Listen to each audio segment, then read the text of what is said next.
출애굽기 23장 1절로 13절까지 말씀입니다. 너는 거짓된 풍소를 퍼뜨리지 말며 악인과 연합하여 위증하는 증인이 되지 말며 다수를 따라 악을 행하지 말며 송사의 다수를 따라 부당한 증언을 하지 말며 가난한 자의 송사라고 해서 편벽되이 두둔하지 말지니라. 내가 만일 내 원수의 길을 잃은 소나 나귀를 보거든 반드시 그 사람에게로 돌릴지며 내가 만일 너를 미워하는 자의 나귀가 짐을 싣고 엎드러짐을 보거든 그것을 버려두지 말고 그것을 도와 그 짐을 부릴지니라. 너는 가난한 자의 송사라고 정의를 굽게 하지 말며 거짓 일을 멀리하며 무죄한 자와 의로운 자를 죽이지 말라. 나는 악인을 의롭다 하지 아니하겠노라. 너는 뇌물을 받지 말라. 뇌물은 밝은 자의 눈을 어둡게 하고 의로운 자의 말을 굽게 하느니라. 너는 이방 나그네를 압제하지 말라. 너희가 애굽 땅에서 나그네 되었었은즉 나그네의 사정을 아느니라. 너는 6해 동안은 너의 땅에 파종하여 그 소산을 거두고 7째 해에는 갈지 말고 묵혀두어서 내 백성의 가난한 자들이 먹게 하라. 그 남은 것은 들짐승이 먹으리라. 내 포도원과 감람원도 그리할지니라. 너는 6세 동안에 내 일을 하고 7째 날에는 쉬라. 내 소와 나귀가 쉴 것이며 내 여종의 자식과 나그네가 숨을 돌리리라. 내가 내게 이른 모든 일을 삼가 지키고 다른 신들의 이름은 부르지도 말며 내 입에서 들리게도 하지 말지니라. 아멘.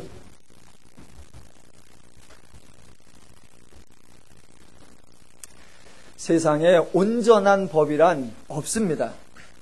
하나님의 법조차도 법 조항만을 가지고 보면 결코 온전하지 못하고 허점이 많이 보입니다.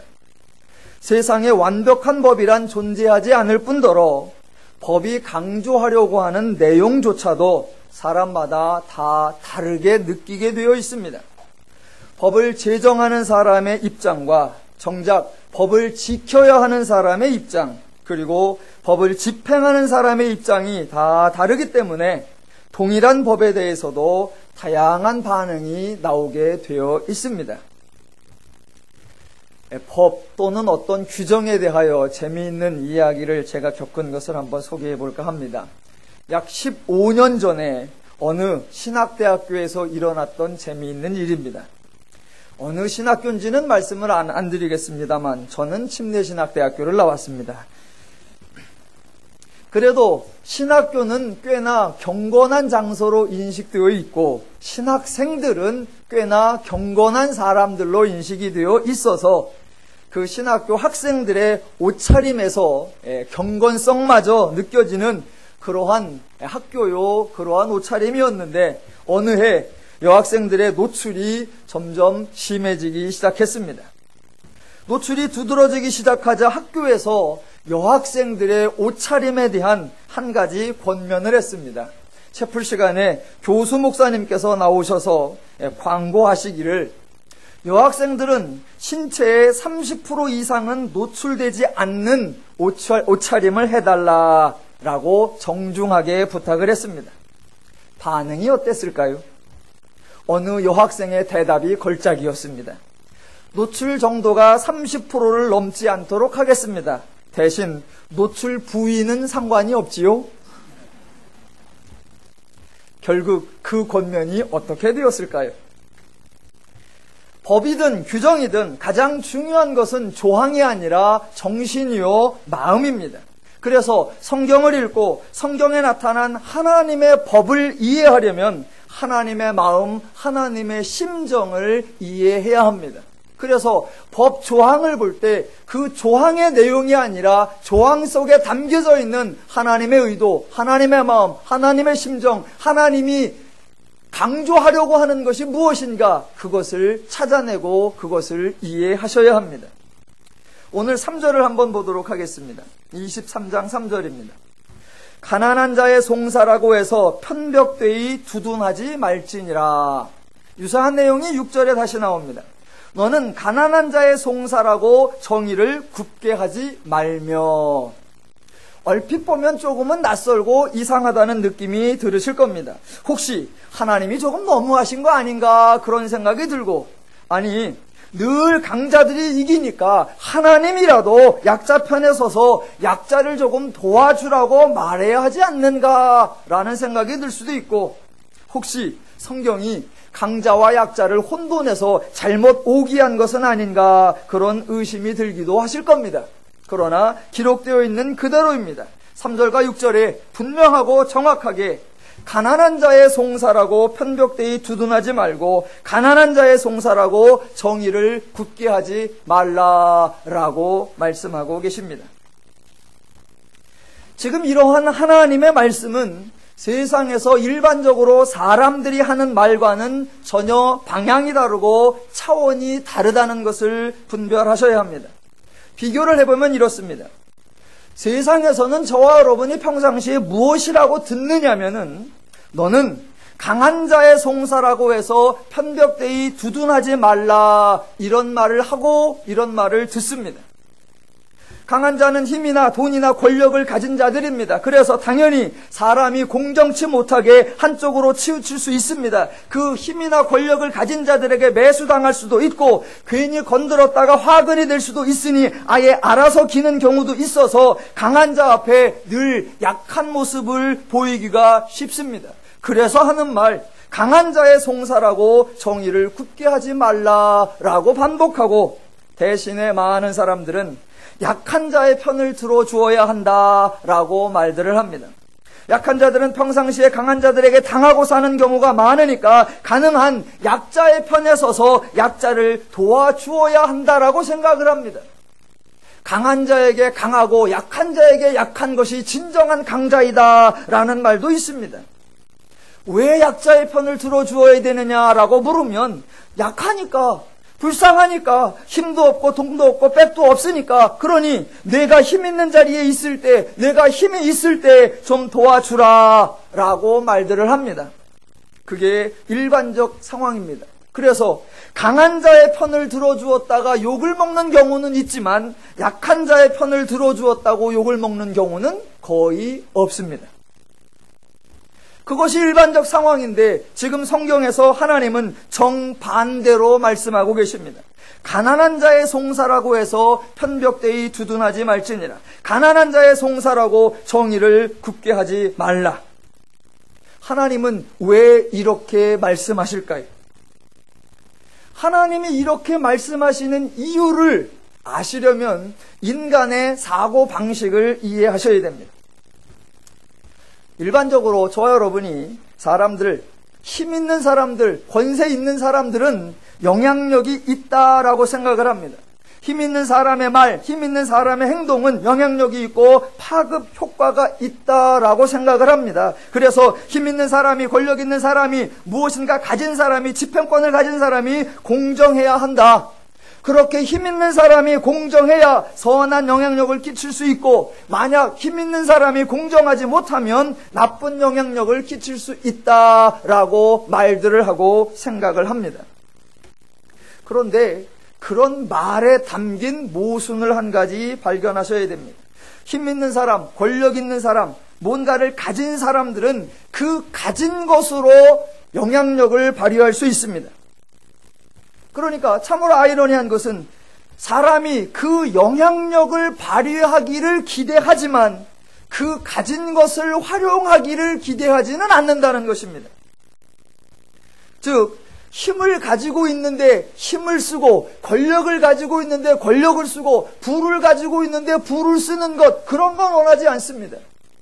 대신 그 사람이 영향력 있는 역할을 해주기를 원합니다. 아니요. 힘과 영향력은 같은 말입니다. 그 영향력이 발휘되려고 하면 힘을 써야 되고, 영향력을 작동시키려고 하면 그 권력을 활용해야 합니다. 그래서 힘은 가지되 영향력은 끼치지 않기를 바라는 거 불가능하고, 영향력은 끼치되 힘을 사용하지 않기를 바라는 거, 그거 불가능합니다. 영향력이라고 하면 사람들은 뭔가 좀 좋은 이미지를 생각합니다. 권력이나 권세나 힘 그러면 부정적이라고 생각하고 영향력 그러면 뭔가 좋을 것이라는 이미지를 떠올리지만 영향력과 권세, 힘 이런 것은 같은 용어입니다. 그러니까 영향력을 갖는다라는 것은 매우 위험한 것입니다. 어떤 사람이 마음 먹기를 야 내가 영향력 있는 사람이 되어야겠다라고 마음을 먹는다면 그것은 이미 힘을 가져야겠다라는 마음이고 힘을 가지겠다라는 것은 그 힘을 사용하겠다라는 의미입니다. 힘을 가지고 있기는 하지만 써먹지는 말아야지 그런 사람은 하나도 없습니다. 원래 권력은 권력이 아니고 신분은 신분이 아닙니다. 권력은 그냥 그 역할이고 신분은 그 위치일 뿐인데 인간이 죄인인 이상 그 원래적 역할이 다 외도된 채 권력은 힘이 되고 권세는 능력이 되고 그의 활동은 영향력이 되어져 버립니다. 그러면 또 사람들은 이렇게 말할 겁니다. 아니 영향력도 두 가지가 있잖아요. 좋은 영향력이 있고 나쁜 영향력이 있지 않느냐. 좋은 영향력을 끼치는 게 얼마나 좋은 거냐. 나쁜 영향력만 안 끼치면 되지 않느냐라고 말을 합니다. 그러나 그렇지 않습니다.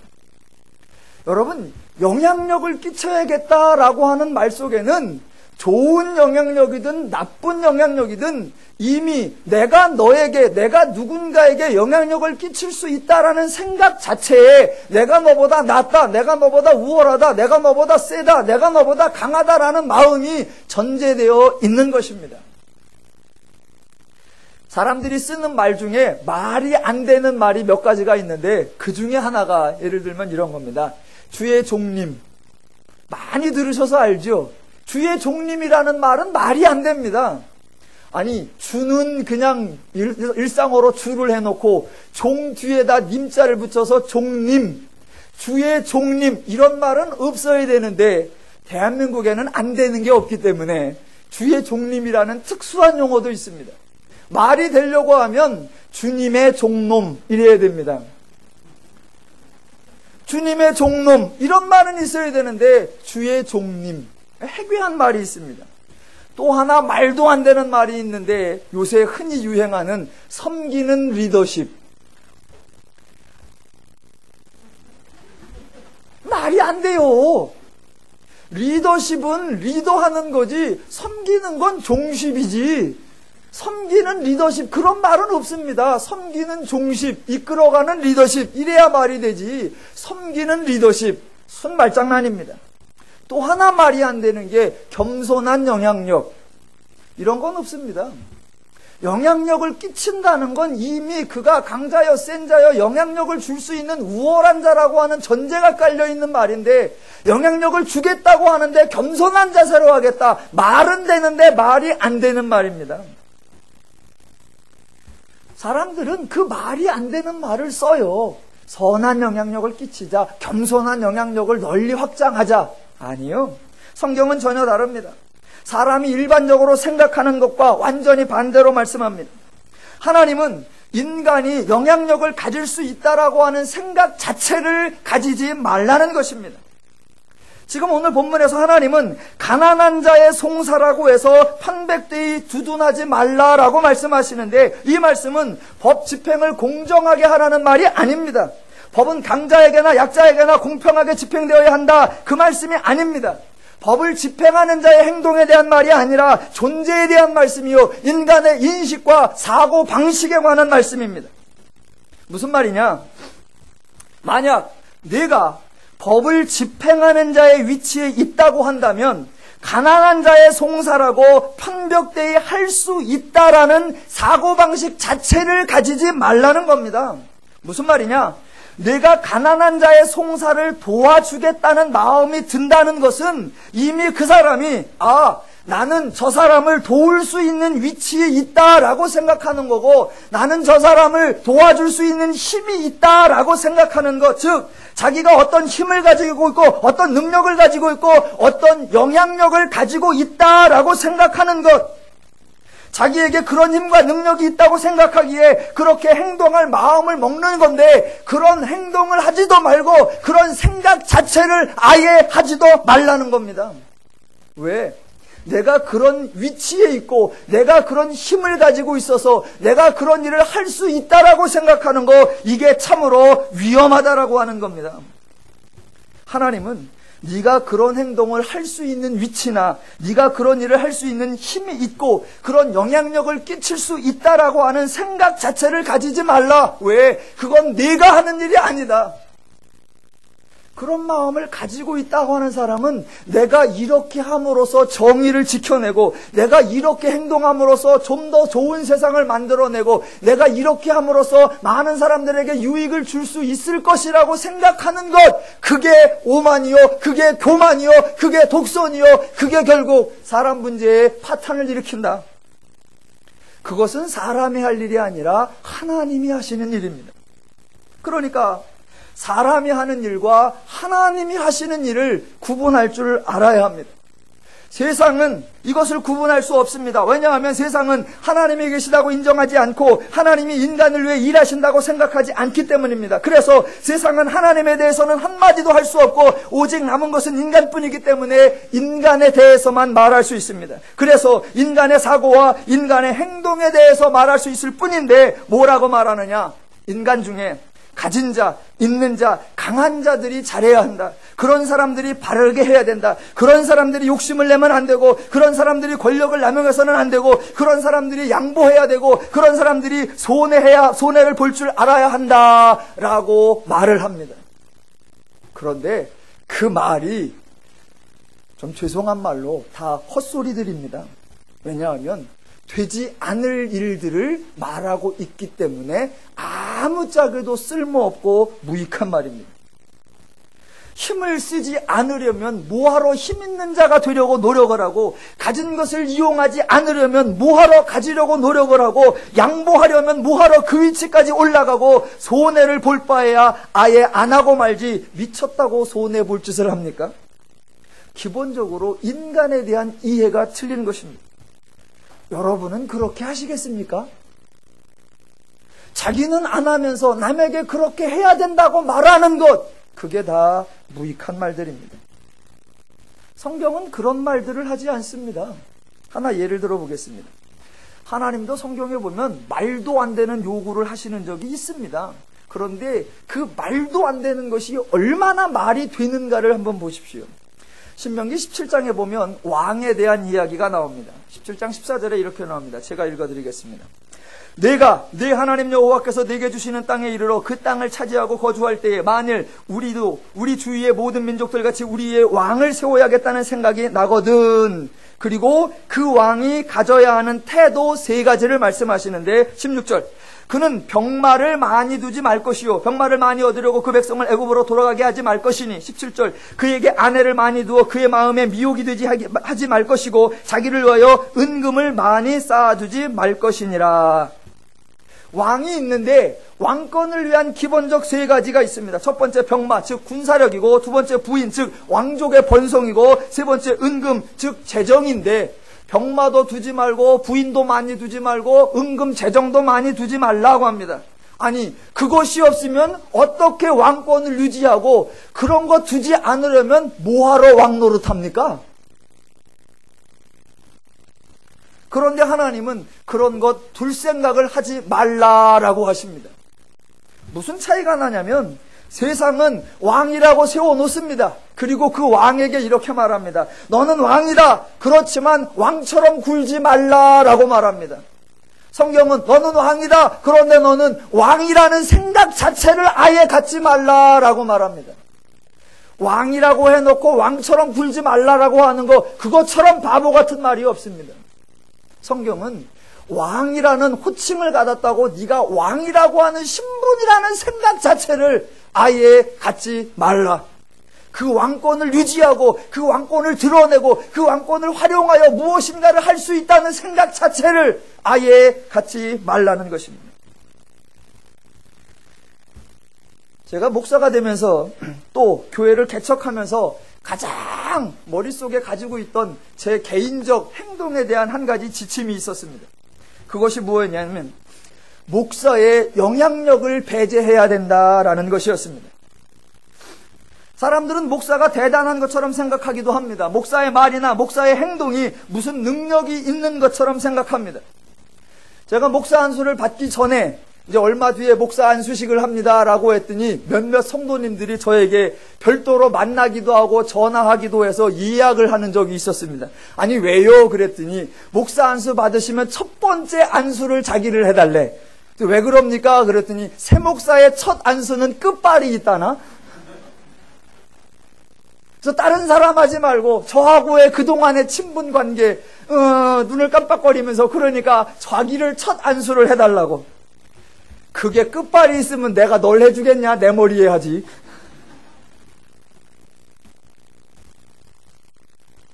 목사가 성도들에게 영향력을 끼칠 수 있다는 생각 자체를 가지지 않으려고 저는 노력했습니다. 지금 제가 하는 이 말도 무지하게 엄청나게 교만한 표현이라는 것을 이해하셔야 됩니다. 마치 그런 힘을 가지고 있기는 한데 사용하지 않으려고 노력했다라는 뉘앙스처럼 말하고 있다는 것. 여러분, 사람이 다른 사람과 다른 존재가 되고 다른 사람과 다른 위치에 있고 다른 사람과 다른 역할을 할 수 있다는 거, 그게 얼마나 무서운 건 줄 아십니까? 목사가 그런 생각을 한다면 정말 더더욱이나 무서운 것입니다. 예전에 카톨릭은 사제와 교회를 일치시킨 적이 있습니다. 그래서 사제가 없으면 교회가 아니다라고 지금까지 말하고 있고, 개신교의 어떤 목사님도 내가 곧 교회다라는 망언을 서슴지 않기도 했습니다. 아니요. 목사 자신도 자신이 다른 존재, 다른 영향력이 있는 존재라고 생각하면 안 되고, 성도님들도 일반인들도 목사는 다른 존재나 영향력이 있는 존재라고 생각해서는 안 됩니다. 가끔 대중매체에 목사님들의 일탈 행위가 보도될 때가 있습니다. 목사님이 사기를 쳤다거나, 목사가 교회를 팔아먹고 도망을 갔다거나, 목사가 바람이 났다거나, 목사가 폭행을 했다거나, 목사가 돈을 빼돌렸다는 이야기가 나오면 사람들이 놀랍니다. 목사가 그런 일을 하다가 걸렸다고 하면 놀래는데, 제가 놀래는 거는 그런 일이 일어났다고 왜 놀래는지 저는 그게 놀랍습니다. 왜 놀래죠? 아니, 목사는 그런 일 못하는 사람인 줄 아셨습니까? 아니, 목사는 그런 일 안 하는 사람인 줄 아셨습니까? 저는 그런 소식이 들려도 하나도 안 놀랍니다. 왜? 목사에게 다른 기대를 한 적이 없고 목사는 다른 존재라고 생각해 본 적이 없기 때문입니다. 저는 목사는 영향력이 있는 사람이라고 느껴본 적이 없습니다. 저는 목사를 믿는 적이 없습니다. 저는 그냥 하나님을 믿습니다. 기독교는 하나님 한 분만으로 족하신 것이고 하나님이 하신 일, 그것으로 충분한 종교입니다. 저는 하나님을 믿는 사람입니다. 하나님의 말씀이 가장 옳고 하나님의 방법이 가장 적절하다고 믿고 있는 사람입니다. 그래서 저는 새로운 내용을 개발하려고 하지도 않고 새로운 방법을 만들려고 시도하지도 않습니다. 도리어 기독교가, 도리어 교회가 자꾸 하나님의 것을 다른 것으로 바꾸는 것을 매우 심하게 아주 못마땅히 불쾌히 여기는 사람입니다. 몇 가지만 예를 들어보겠습니다. 하나님이 저와 여러분에게 복음을 주셨습니다. 복음. 하나님이 주신 복음보다 더 좋은 것은 세상에 없습니다. 그런데 기독교가 복음 대신에 자꾸 다른 것을 주장합니다. 하나님의 복음을 선포하는 대신 적극적 사고방식, 긍정의 힘, 불가능은 없다, 이런 걸 강조하고 있습니다. 긍정의 힘? 긍정의 힘?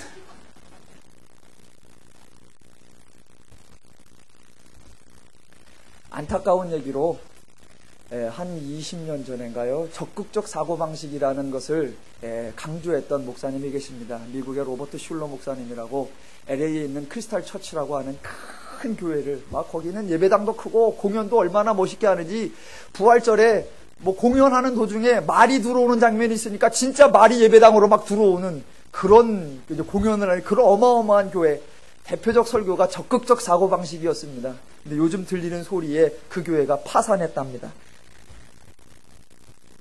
속상합니다.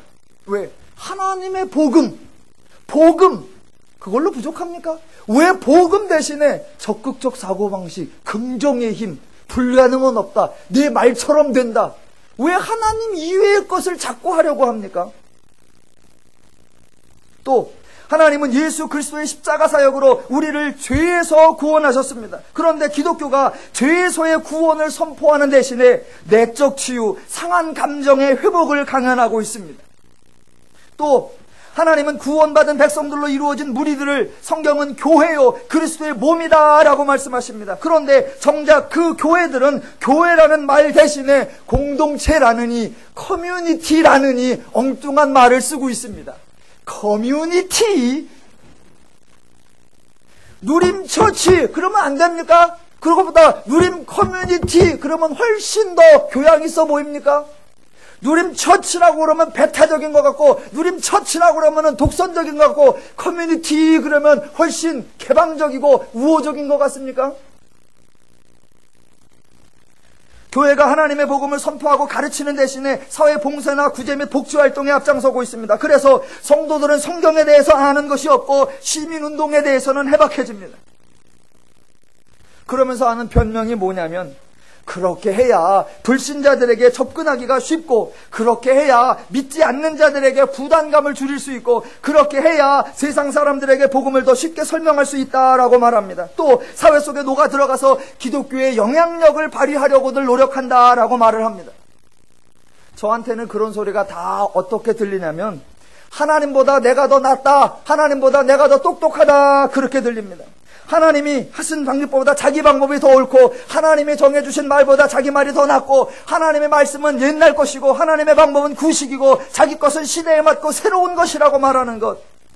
그래서 하나님 방법은 하나님이나 써먹으시고, 오늘날에는 내가 내 방법을 써먹겠습니다. 결국 자기가 하나님보다 낫다라는 식으로밖에 저에게는 들리지 않습니다. 저 여러분은 하나님을 믿는 사람들입니다. 저 여러분은 하나님의 말씀이 진리이며, 하나님이 시대를 막론하고 동서고금을 막론하여 가장 인간에게 필요하고 가장 인간에게 적절하고 가장 인간에게 합당한 그 말씀을 그 방법으로, 그 원리로, 그 심정으로 그렇게 행하신 줄로 믿습니다. 성경은 인간이 어떤 영향력을 끼칠 수 있다라는 생각을 말하지 않습니다. 사람은 절대로 남의 말을 듣지 않습니다. 남의 말을 듣지 않습니다.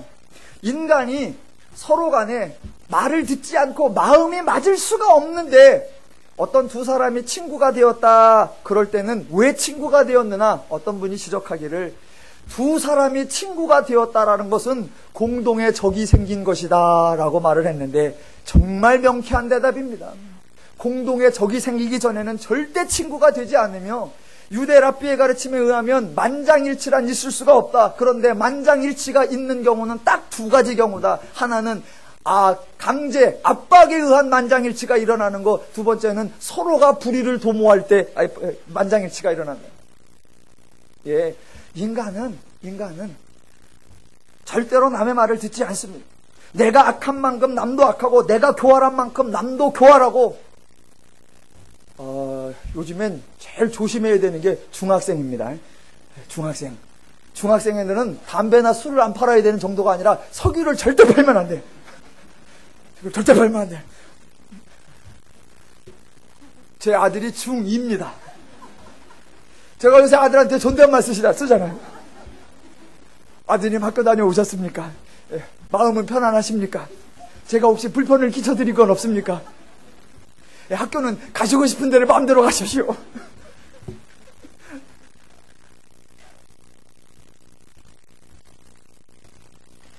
내가 악한 만큼 남도 악하고, 내가 교활한 만큼 남도 교활하고, 내가 생각할 수 있는 만큼 남도 생각할 수 있습니다. 그래서 내가 남보다 낫다고 생각하거나, 내가 무슨 역할을 할 수 있다고 생각하거나, 내가 어떤 일을 꾸밀 수 있다고 생각하는 거, 그게 가장 어리석은 것입니다. 하나님은 계속하여 하나님을 알라라고 말씀하십니다. 하나님을 알라라는 말씀은 다른 한편으로는 제발 인간을 좀 알아라라는 겁니다. 왜냐하면 왜 하나님이 개입하셔야 하고, 왜 하나님이 그런 일을 하셔야 하고, 왜 하나님이 그렇게 하셔야만 하냐면, 인간으로는 되지 않기 때문에, 인간의 방식, 인간의 수단, 인간의 방법, 인간의 원리로는 되지 않기 때문이다 라고 강조하시는 것 같습니다. 그러니까 그러한 하나님의 인간 이해를 이해하셔야 하나님 말씀, 하나님의 법을 이해할 수 있습니다. 그래서 가난한 자의 송사를 편벽되이 하지 말라, 그거는 법을 공정하게 집행하라고 하는 것이 아니라 그 속에 담겨있는 더 본질적, 네가 그렇게 행할 수 있는 존재, 네가 뭔가를 봐줄 수 있고, 네가 뭔가 혜택을 나누어 줄 수 있고, 네가 먼저 어떤 영향력을 끼칠 수 있는 존재라고 하는 그런 싸가지 없는 생각, 그런 교만한 생각 그 자체를 빼버리라 라고 말씀하시는 겁니다. 그리고 또 봅시다. 1절과 2절. 너는 거짓된 풍소를 퍼뜨리지 말며 악인과 연합하여 위증하는 증인이 되지 말며 다수를 따라 악을 행하지 말며 송사의 다수를 따라 부당한 증언을 하지 말며. 자, 또 유사한 내용이 9절에도 나옵니다. 거짓 일을 멀리하며 무죄한 자와 의로운 자를 죽이지 말라. 나는 악인을 의롭다 하지 아니하겠노라. 너는 뇌물을 받지 말라. 뇌물은 밝은 자의 눈을 어둡게 하고 의로운 자의 말을 굽게 하느니라. 사람이 거짓을 꾸미고 무죄한 자와 의로운 자를 죽이고 뇌물을 받는다라고 합니다. 왜 이런 일들을 할까요? 왜 계략을 짜고 왜 모략을 만들고 왜 지혜를 만들어내려고 합니까? 그 이유가 뭘까요? 내가 무엇인가를 할 수 있고 내가 무엇인가를 이루어낼 수 있다라고 생각하는 겁니다. 내가 좀 더 지혜를 짜고 내가 좀 더 어떤 모략을 짜고 내가 좀 더 어떤 술수를 써서 좀 더 나은 상황, 좀 더 좋은 환경, 좀 더 훌륭한 사회를 만들어낼 수 있을 것이라고 하는 기대와 착각. 성경은 그런 일을 행하지 말라 이전에 애당초 그런 사고 자체를 갖지 말라라고 하는 겁니다. 왜? 하나님이 이미 다 이루어 놓으셨기 때문입니다. 하나님이 이루어 놓으신 것보다 더 좋은 일, 하나님이 이루어 놓으신 보다 더 선한 일, 그런 것은 없습니다. 현재 영향력을 발휘할 수 있는 존재가 되었다라는 생각도 가지지 말고 장차 내가 영향력을 발휘하기 위하여 무엇인가 되어야겠다는 생각도 하지 말라. 왜? 하나님이 다 이루어 놓으셨다. 인간에게 더 이상 새로운 일, 더 이상 좋은 일 할 수 없고 앞으로도 할 필요가 없다. 인간이 할 수 있는, 인간이 해야 하는 유일한 오직 하나의 일은 하나님이 하신 일, 하나님이 완성하신 일, 하나님이 우리에게 성취하여 주신 행복과 자유와 기쁨과 평안을 깨지 않고 유지하며 누리는 것이다 라고 강조하시는 것입니다. 사람들은 법을 보면 그 법의 조항을 자꾸 기억하려고 합니다. 이것을 행하라, 이것을 행하지 말라 써 있으면 뭐를 하라 그랬지? 뭐를 하지 말라고 했지? 그것을 기억하려고 해요. 왜 그걸 기억을 하려고 하냐면 이것을 하라 했으면 자기가 그것을 할 수 있다고 생각을 하고 이것을 하지 말라라는 것을 알고 있으면 자기가 그것을 하지 않을 수 있다고 생각하는 겁니다. 그게 착각입니다. 인간이 죄인이라고 하는 사실을 모르는 것입니다.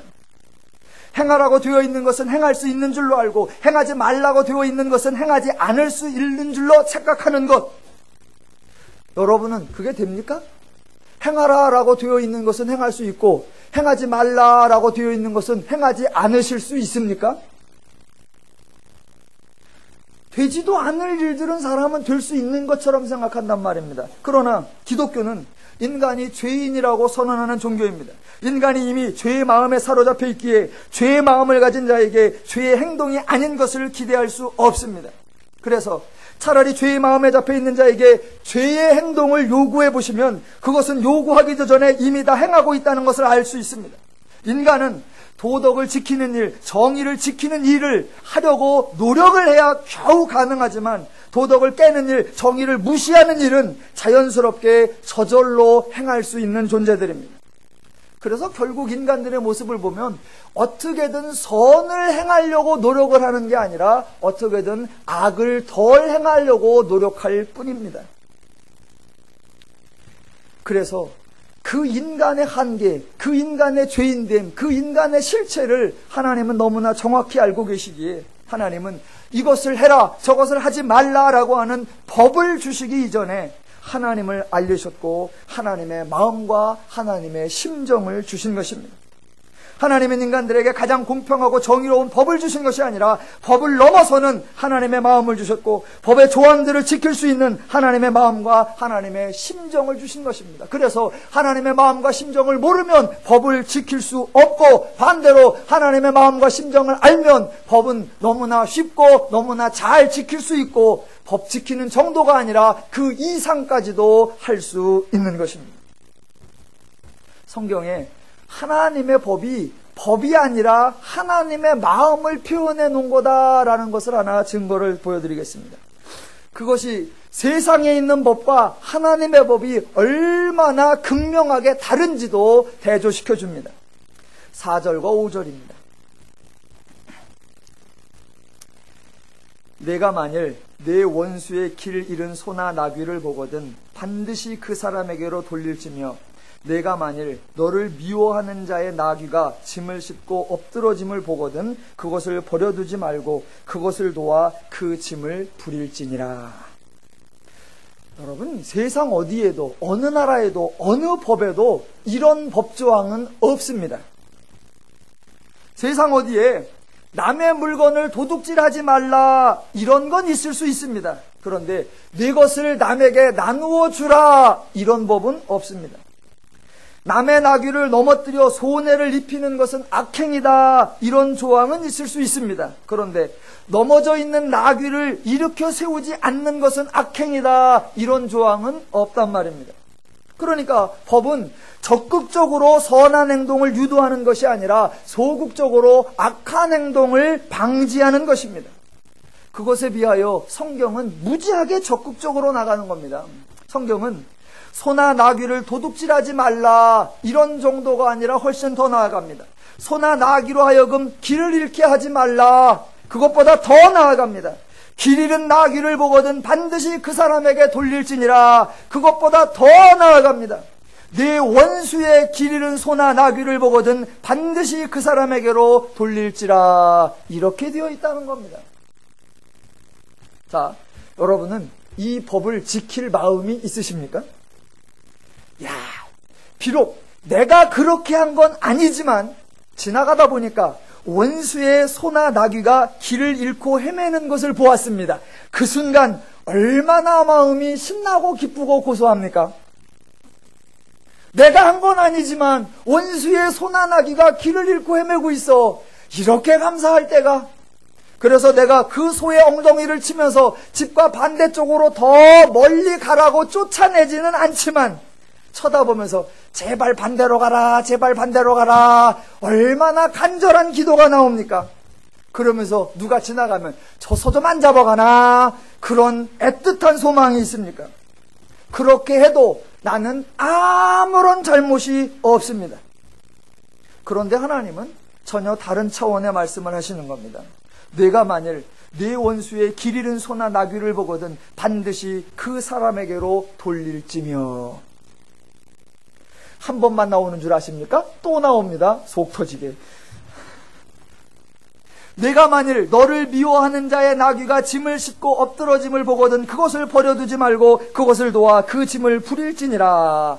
성경은 자상하기도 해요. 한 번은 내 원수에 대해서 얘기도 하고 한 번은 나를 미워하는 자에 대해서도 얘기를 해. 자상하고 친절해서 고맙긴 한데 내용이 참 고약해. 자, 나를 미워하는 자 얼마나 밉습니까? 인간이 당하는 일 중에 가장 못 견디는 게 오해를 받는 거라고 하는데, 남이 나를 미워한다, 얼마나 밉습니까? 그런데 그 미워하는 자의 나귀가 짐을 싣고 가다가 엎드러졌다, 그것을 보는 순간 그저 나오는 거라고는 할렐루야가 저절로 나옵니다. 할렐루야가. 얼마나 감사하고, 그때 나온 말, 야, 하나님은 과연 살아계시는구나, 하늘도 내 심정을 아는구나. 갑자기 온갖 사자성어도 쳐나옵니다. 그래, 사필귀정이야. 별별게 다 나옵니다. 내가 넘어뜨린 것이 아니니까 죄책감 가질 필요도 없고, 내가 일으켜 세워줘야 한다는 책임과 의무가 있는 것도 아니니까 그냥 지나가도 아무런 상관이 없습니다. 아무 잘못이 없는 것입니다. 그런데 성경은 그런 우리의 마음 대신에 전혀 다른 얘기, 너를 미워하는 자의 나귀가 짐을 싣고 엎드러짐을 보거든 그것을 버려두지 말고 그것을 도와 그 짐을 부릴지니라. 이것을 어떻게 법이라고 정할 수 있습니까? 이것은 하나님의 마음과 하나님의 심정과 하나님의 원리, 그것을 우리에게 말씀하시는 거지. 이걸 법으로 정해놓으면 저와 여러분은 지금 이 순간 목이 하나도 없으실 것이며 팔다리가 하나도 없으실 겁니다. 교회 문 닫아야죠. 이렇게 갖고 지킬 사람이 누가 있습니까? 법이 아니고 조항이 아니고 하나님의 계명이 아닙니다. 가끔 또 성경을 보는 사람들이 오해를 하죠. 아유, 구약은 살벌한 범이고 신약은 하나님의 은혜의 마음이야. 구약은 법이고 신약은 마음이야. 아니요. 구약도 하나님의 마음이요, 신약도 하나님의 마음이고, 구약의 법에 담겨있는 하나님의 마음과 신약의 복음에 담겨있는 하나님의 마음이 똑같습니다. 사람들은 지금 이런 말이 신약에만 있는 줄 알아요. 아니요, 구약에도 이런 말씀이 있습니다. 신약으로 가볼까요? 한술 더 떠요. 신약에 가면 이렇게 나옵니다. 원수가 줄이거든 먹이고 원수가 목마르거든 마시우라. 차라리 구약이나 원수는 냅두고 원수의 소나 막이나 다루면 되잖아. 그런데 신약에서는 그 원수를 내가 떠먹여야 되고 그 원수를 물을 마셔야 돼. 차라리 구약이 낫죠?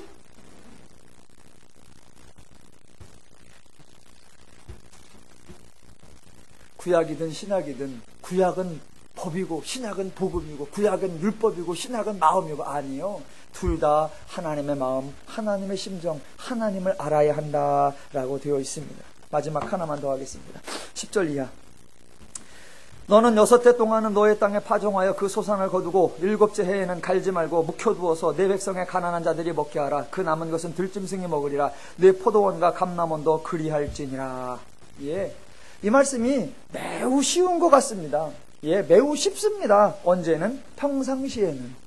매우 쉽습니다. 언제? 풍년이 들었을 때에는. 그런데 이 말은 매우 어렵습니다. 언제? 흉년이 들었을 때. 작년에 흉년이 들어서 곳간에 쌓아놓은 게 없습니다. 그래서 금년에도 별로 먹을 게 없는데도 불구하고 말씀 지키자고 농사를 안 짓는 거 무지하게 힘든 결단입니다. 그렇게 포도원도 감람원도 농사를 안 짓고 내버려 두었는데 저절로 먹을 것이 난단 말입니다. 하나님이 주셔서. 그런데 내 곳간에 먹을 것이 없고 내 배도 지금 고파 죽겠는데 그거 가난한 백성들 먹으라고 추수하지 않을 수 있는 마음, 심지어 들짐승 먹으라고 추수하지 않을 수 있는 마음, 여러분 같으면 하시겠습니까? 할 수 있어요. 언제? 내 곳간에 먹을 게 많을 때. 그래서 우리나라 옛말에 곳간에서 인심난다 이렇게 됐습니다. 그러나 기독교에서는 곳간에서 인심난다가 아니라 하나님을 아는 것에서 인심난다. 동의하시면 아멘. 네. 하나님을 알아야만 이 말씀을 지킬 수 있단 말입니다. 작년에 흉년이 들었어도 금년에 또 흉년이 들었어도 내년에 또 흉년이 든다는 예보가 있을지라도 하나님을 안다면, 그래, 하나님은 광야에서 우리에게 만나를 주신 분이었지. 하루가 아니라 일주일이 아니라 1년이 아니라 40년, 6년 농사를 짓고 한 해 쉬는 정도가 아니라 아예 40년 동안 아예 뿌리지도 못하고 거두지도 못하는 그런 상황 속에서도 우리를 먹이고 입히고 공급하고 책임지고 돌보시고 이끌어 인도하셨지. 그 하나님이, 나를 그렇게 책임지시고 나와 그렇게 동행하시는 그 하나님이 지금 나에게 말씀하신다. 6년 동안은 농작하고 한 해는 쉬게 해서 가난한 자들이 먹게 하고 들짐승이 먹게 하라. 그 하나님이 공급하신다는 것을 알면, 그 하나님이 책임지신다는 것을 알면 이 말씀은 너무나 지키기 쉬운 것이지만 그 하나님을 모른다면 이것은 절대로 지킬 수가 없습니다. 그래서 성경을 보시면 하나님이 조항 얘기해놓고 중간에 뭐가 나오냐면 나는 이러이러한 여호와니라 이런 구절이 나옵니다. 조항 이래놓고 나는 의로운 자를 죽이는 자를 죄 없다 하지 아니하리라 이렇게 말씀하시고 나는 너희를 도왔던 여호와니라 이런 말이 계속해서 반복돼 나옵니다. 왜? 이것은 법이 아니라 나를 알아야만, 이것은 규례가 아니라 내 마음과 심정을 가져야만 지킬 수 있다. 그래서 그 하나님을 알리시고 그 하나님의 마음과 심정을 반복해서 우리에게 기억나게 하시는 것입니다. 안식일도 마찬가지입니다. 너는 6해 동안에 내 일을 하고 7째 날에는 쉬라. 내 소와 나귀가 쉴 것이며 내 여종의 자식과 나그네가 숨을 돌리리라. 하나님의 마음을 가지면 이게 쉽습니다. 그런데 하나님의 마음이 아니면, 그 노동력을 왜 쉬게 합니까? 1시간 더 돌리면 소득이 생기고, 하루 더 돌리면 얼마나 많은 이익이 생기고, 한 달 더 돌리면 얼마나 많은 득을 볼 수 있는데, 하나님의 마음, 하나님의 심정, 그 그걸 가져도 쉽지 않은 겁니다. 그래서 더 큰 하나님의 마음, 더 많은 하나님의 심정이어야 합니다. 인간이 이런 하나님의 마음을 경영의 원리와 운영의 원리와 효율의 원리와 합리의 원리로는 절대로 따를 수가 없습니다. 절대로 따를 수가 없습니다. 하나님의 마음과 하나님의 심정이 아니면 하나님의 법, 하나님의 말씀은 1.1핵도 따를 수가 없습니다. 그래서 법으로 보시면 안 되고 하나님을 알고 하나님의 마음을 알고 하나님의 심정을 알고 하나님의 원리를 알아야 법을 넘어서 품어줄 수 있고 안아줄 수 있고 손해봐줄 수 있고 대신 져줄 수 있고 감당해줄 수 있는 것입니다. 저와 여러분이 하나님을 아시고 하나님의 마음을 아시고 하나님께서 저와 여러분에게 주신 은혜와 축복들을 아셔서 하나님의 마음과 심정과 원리로 행동하셔서 받은 바 은혜를 풍성히 넉넉히 날마다 누려가시기를 주님의 이름으로 축원합니다.